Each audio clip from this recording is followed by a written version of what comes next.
Yo, konnichiwa. Di video kali ini Mimin mau ngebahas manhwa yang berjudul. Tapi sebelum lanjut ke videonya, buat kalian semua yang baru bergabung atau baru mampir ke channel ini, bisa bantu channel ini dengan cara klik tombol like, tombol subscribe juga nyalain loncengnya agar video-video di sini semakin membaik lagi. Dan kalau ada salah dalam penyampaiannya, mohon dimaafin. Ya udah nggak usah lama-lama, kita langsung aja yuk gas ke videonya. Soyun yang melihat kehadiran dari tetua besar itu pun berkata di dalam hati, menurut ingatan dari tubuh ini, tetua besar dari keluarga Seo itu bernama Munho. Dia memiliki masa lalu yang sangat berbeda dari para tetua yang normal. Nah, jadi ceritanya, tepat 20 tahun yang lalu, dirinya itu diusir oleh kepala keluarga Seo generasi sebelumnya yang tidak lain adalah kakek Soyun. Munho pun menghabiskan waktunya dalam kehidupan yang aman. Dan karena itulah, kepala keluarga sebelumnya membuat keputusan kejam dengan mengusirnya. Tapi setelah dirinya diusir dari keluarga, Munho pun mulai mengembara dan mengabdikan dirinya untuk berlatih dan terus mengasah kemampuannya setiap harinya. Sebenarnya Munho ingin kembali ke keluarga. Namun, agar tidak membawa aib bagi nama keluarganya, dia pun malah pergi lebih jauh ke tempat yang lebih jauh lagi. Sampai beberapa tahun kemudian, kepala keluarga dari Seo pun meninggal karena penyakit mental selama pelatihan. Dia pun saat itu memilih cucunya yang bernama Soyun untuk menggantikan posisinya. Namun pada saat itu, Soyun masih terlalu muda untuk mengambil alih posisi tersebut. Sehingga terjadilah perselisihan internal dalam memperebutkan kekuasaan. Dan keluarga Seo pun mulai jatuh dalam kekacauan. Tapi beberapa tahun kemudian, setelah pelatihannya, Munho pun memutuskan kembali kepada keluarga Seo. Dan dengan kemampuannya, dirinya pun pada akhirnya berhasil mengendalikan konflik di keluarga tersebut. Dan karena itu, Munho pun mulai menjadi kepala keluarga. Soyun yang melihat kepala keluarga itu curiga pun berkata di dalam hati, pemilik tubuh ini si Soyun baru berusia 16 tahun dan menunjukkan sisi tak terduga. Tentu saja dia akan curiga. Di sisi lain, tetua besar yang melihat Soyun itu pun berkata di dalam hati, kemampuan yang ditunjuk anak nakal ini di aula sebelumnya membuatku terkejut. Tetua besar pun kemudian berkata pada Soyun, hari ini kau bisa mengalahkan Hando dan meningkatkan energimu secara drastis. Aku membutuhkan penjelasan. Soyun yang mendengar itu pun kemudian berkata, tetua besar, kau pasti tahu bahwa aku punya bakat sejak kecil. Tapi setelah diracuni oleh mereka yang selalu iri padaku, kakekku pun menyuruh untuk menyembunyikan kemampuanku. Selama 3 tahun terakhir, aku telah berlatih secara tersembunyi di gunung dengan berpura-pura menderita penyakit kronis. Aku hanya melepaskan energiku hari ini. Jadi apa masalahnya? Dan juga aku lupa memberitahumu. Seosang mencoba untuk meracuniku dengan bubuk darah mati untuk mendapat posisi keluarga. Aku tidak bisa membiarkan triknya terus berlanjut. Apakah hal yang aku lakukan itu salah? Mendengar kalau Seosang mencoba untuk meracuninya, tetua besar itu pun sangat terkejut. Dan kemudian dirinya itu pun berkata di dalam hati, jadi selama ini Soyun hanya menyembunyikan kekuatan aslinya dan menunggu saat yang tepat selama 3 tahun ini. Kepala keluarga, dimanapun dirimu berada saat ini, lihatlah Soyun dan bakatnya saat ini. Sepertinya dia akan mengembalikan masa kejayaan kita.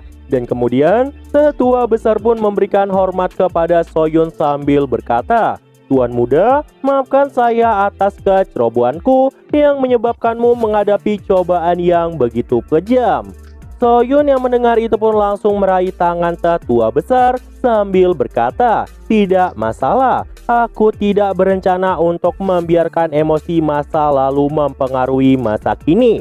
Tapi dalam upacara pergantian kepala keluarga, aku berencana datang dan memberi pelajaran pada Hanpong dan menghukum Seosang. Mendengar itu, tetua besar pun berkata, Tuan muda, Anda saat ini hanya berada di tahap material awakening. Tetapi Han Phong adalah lawan yang kuat yang ada di tahap material enchantment. Sebaiknya dirimu itu tidak lengah. Saya akan menangani Xiao Shang, jadi kau tidak perlu khawatir tentang dia.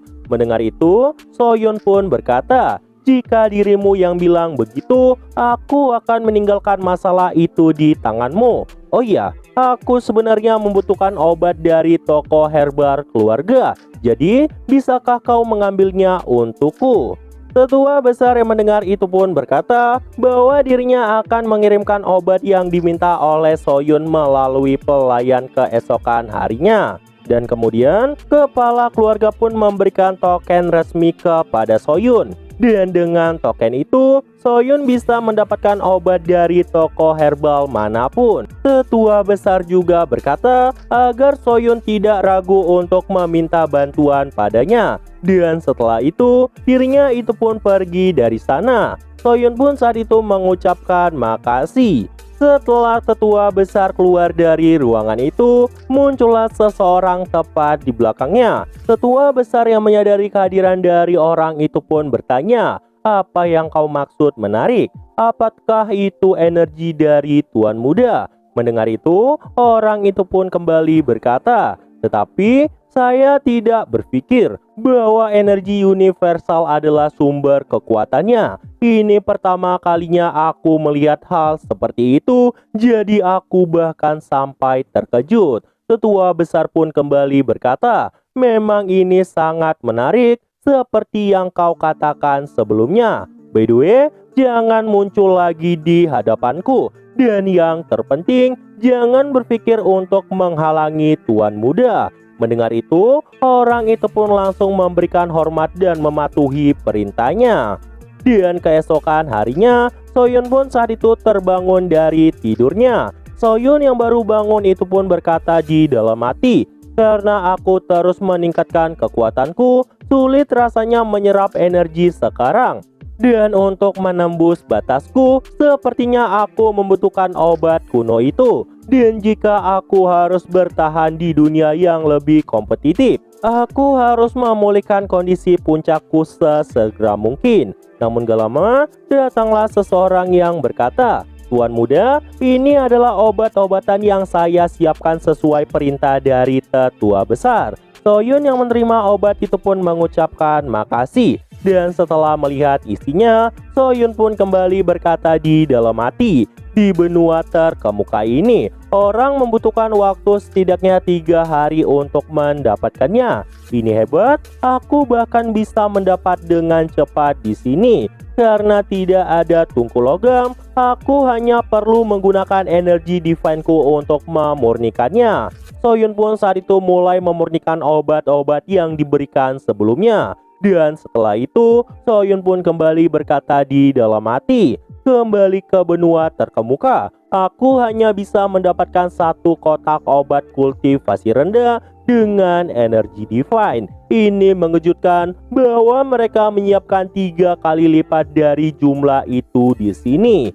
Dan sampai pada akhirnya, pemurnian dari Soyun pun selesai. Obat kuno pun telah selesai dibuat. Soyun pun saat itu langsung menelan obat itu dan kembali berkata di dalam hati, kalau terus seperti ini, aku mungkin bisa menembus batasan sebelum upacara suksesi. Namun tiba-tiba terdengar suara Eun yang berteriak di luar. Kenapa kau di sini kepala pelayan? Kembalilah sekarang juga. Soyun yang mendengar suara adiknya itu pun sangat terkejut dan mencoba melihat keluar. Di luar terlihatlah Eun yang sangat marah karena saat itu si pelayan memaksa untuk masuk.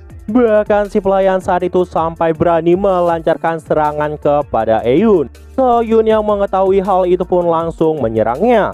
Dan kemudian Soyun pun membuka pintu sambil berkata, beraninya orang rendahan sepertimu menyentuh adikku. Melihat kekuatan yang dikeluarkan dari Soyun sebelumnya, pelayan itu pun sangat terkejut dan berkata di dalam hati, apa itu perubahan api iblis? Bagaimana bisa berandalan yang tidak kompeten dalam seni bela diri menggunakan teknik itu? Itu mustahil. Namun tiba-tiba datanglah tetua besar tepat di belakangnya yang saat itu memegang kepala si pelayan. Eun yang melihat tetua besar itu pun langsung berteriak padanya dan meminta tolong dengan berkata, "Tetua besar, tolong kami. Kepala pelayan mencoba untuk membunuhku dan kakakku." Namun si pelayan yang mendengar itu malah mencari alasan bahwa dirinya datang untuk memanggil Eun dan tidak berniat untuk menyakiti mereka. Tetua besar sebenarnya saat itu marah banget dan ingin membunuh orang itu. Tetapi karena dirinya merupakan bagian dari keluarga Seo, tetua besar pun mengurungkan niatnya dengan berkata, "Mulai saat ini dan seterusnya, tidak ada yang boleh mengganggu latihan tuan muda tanpa seizinku. Apakah kalian mengerti?" Si pelayan yang ketakutan itu pun langsung berkata kalau dirinya mengerti. Dan setelah kepergian mereka, Soyun yang khawatir sama adiknya itu pun langsung menanyakan keadaannya. Tetapi Eun yang sebelumnya ketakutan langsung memegang tangan kakaknya dan kemudian dirinya bertanya, "Apakah kau benar-benar kakakku?" Soyun yang mendengar itu pun jadi kaget dan berkata di dalam hati, "Apa? Mungkinkah dia menyadari sesuatu dalam situasi ini? Aku harus tetap tenang." Dan kemudian Soyun pun berkata pada adiknya, "Jadi jika aku bukan Soyun, siapa lagi diriku? Apakah kau juga mencurigaiku?" Eun yang mendengar itu pun berkata kalau dia tidak bermaksud begitu. Dan setelah itu mereka pun menuju ke toko untuk menyembuhkan kaki adiknya. Namun saat di perjalanan terlihatlah Hando yang mengikuti mereka dari belakang. Singkat cerita, Soyun pun sampai di toko obat dan ingin membeli beberapa obat spiritual. Tetapi penjual toko saat itu tidak menanggapi perkataan dari Soyun yang membuat Soyun sampai harus menunjukkan token Master Sekte.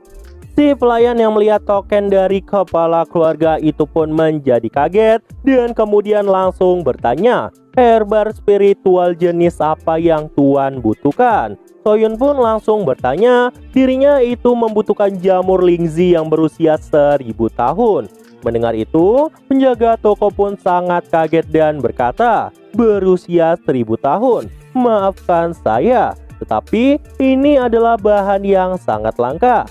Jadi, toko obat kami tidak memilikinya. Tidak hanya toko kami, ini juga tidak mudah untuk mendapatkannya di toko manapun yang ada di sini. Bahkan saya hanya pernah membaca tentang herbal seperti ini di buku waktu saya masih kecil." Mendengar itu, Soyun pun termenung dan berkata di dalam hati, "Sungguh sangat sial. Padahal itu adalah herbar spiritual yang sangat umum di benua abadi, tetapi malah jarang ditemukan di sini." Eun yang mendengar kata-kata itu pun kemudian berkata pada kakaknya bahwa itu nggak masalah. Selama ada kakaknya di sisinya, dirinya akan selalu bahagia. Namun gak lama, terdengarlah suara dari Hando yang berkata, "Siapa sampah yang ada di sini? Apakah kau kemari untuk mengambil beberapa herbal spiritual dan membuat ramuan untuk meningkatkan basis kultivasimu?" Melihat Hando yang saat itu datang menghampiri mereka, Soyun pun berkata, "Apakah pelajaran kemarin belum cukup?" Hando yang kesal itu pun langsung meminta para bawahnya untuk menghabisi Soyun. Para bawahnya itu pun langsung menyergap Soyun dan berniat untuk membunuhnya. Soyun yang melihat serangan dari mereka pun kembali berkata di dalam hati, "Jika ini aku yang kemarin, aku pasti akan kesulitan menghadapi beberapa orang sekaligus." Dan tiba-tiba Soyun terus melesat dan mengalahkan semua penjaga satu persatu. Sampai pada akhirnya dirinya pun sampai tepat di depan Hando. Dirinya pun kemudian berkata, "Aku akan membuatmu menyesal karena telah menggangguku."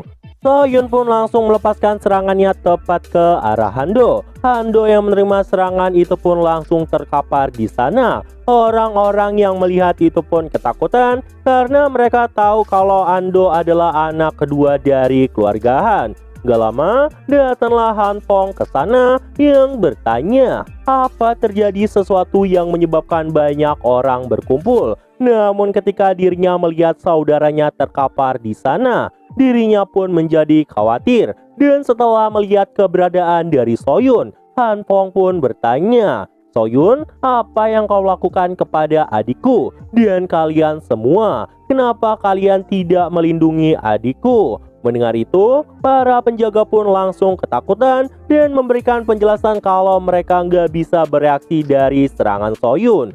Soyun pun kemudian maju dan berkata, "Sampah ini tadinya terus menggangguku, jadi aku memberikannya pelajaran. Jangan khawatir, dia tidak akan mati, karena yang kulakukan hanyalah membuat setengah cacat." Mendengar itu, Han Phong pun sangat marah. Dirinya pun langsung melepaskan serangan ke arah Soyun sambil berkata, "Kalau begitu, aku akan membuatmu cacat seperti saudaraku." Namun tiba-tiba, seseorang pun datang menghentikan Han Phong saat itu. Orang itu adalah Tetua Hogul. Tetua itu pun kemudian berkata, "Aku tidak akan membiarkan orang yang bertindak seenaknya memasuki sekte pedang kami." Mendengar itu, Han Phong pun berkata, "Tetapi si brengsek ini telah membuat saudaraku cacat. Dan apakah kau berharap aku sebagai saudaranya hanya diam melihatnya seperti ini?" Namun, tetua itu pun berkata, "Kau harus diam dan mematuhi semua perkataanku." Tetua itu pun kemudian melirik ke arah Soyun sambil berkata, "Namaku adalah Geomojin." Soyun yang mendengar itu pun langsung menjawab perkataan tetua itu dan menyebutkan namanya adalah Soyun. Eun yang melihat itu pun sangat ketakutan dan meminta kakaknya untuk segera kembali. Soyun yang mendengar perkataan dari adiknya itu pun langsung memegang kepala adiknya dan langsung menurutinya. Mendengar itu, Geomojin pun kembali berkata, "Sepertinya ada kesalahpahaman yang serius antara kalian berdua. Jika tidak masalah, bisakah aku maju dan menjadi penengah?" Tetapi Soyun yang mendengar itu malah berkata, "Aku menghargai niat baikmu, tetapi aku tidak membutuhkannya. Sekarang aku harus pergi. Kita akan bertemu lagi jika takdir mengizinkannya." Mendengar itu, Geomojin pun cuma tersenyum. Scene pun berpindah ke kediaman keluarga Seo. Soyun saat itu bertanya kepada tetua besar tentang jamur Lingzi yang berusia 1000 tahun. Tetapi tetua besar malah berkata bahwa jamur itu berada di tempat yang sangat berbahaya. Dirinya pun kembali bertanya pada Seon apakah Soyun beneran mau pergi ke sana. Soyun pun dengan tegas berkata, "Aku akan melakukan apapun demi Eun, jadi aku akan pergi." Tetua besar yang mendengar itu pun menjadi kaget dan berkata, "Bagaimana bisa seorang kepala keluarga membahayakan nyawanya?" Soyun yang mendengar itu pun berkata pada tetua besar, "Kalau begitu, bukankah akan lebih aman jika tetua besar mau menemaniku?" Tetua besar yang mendengar itu pun tertawa dan kemudian berkata, "Aku sudah berjanji untuk membantumu kapanpun kau membutuhkan bantuanku. Jadi aku akan menepati janjiku. Aku akan menerima perintah dari kepala keluarga." Nah, jadi itulah untuk pembahasan kali ini. Dan tunggu video-video gue selanjutnya dan see you.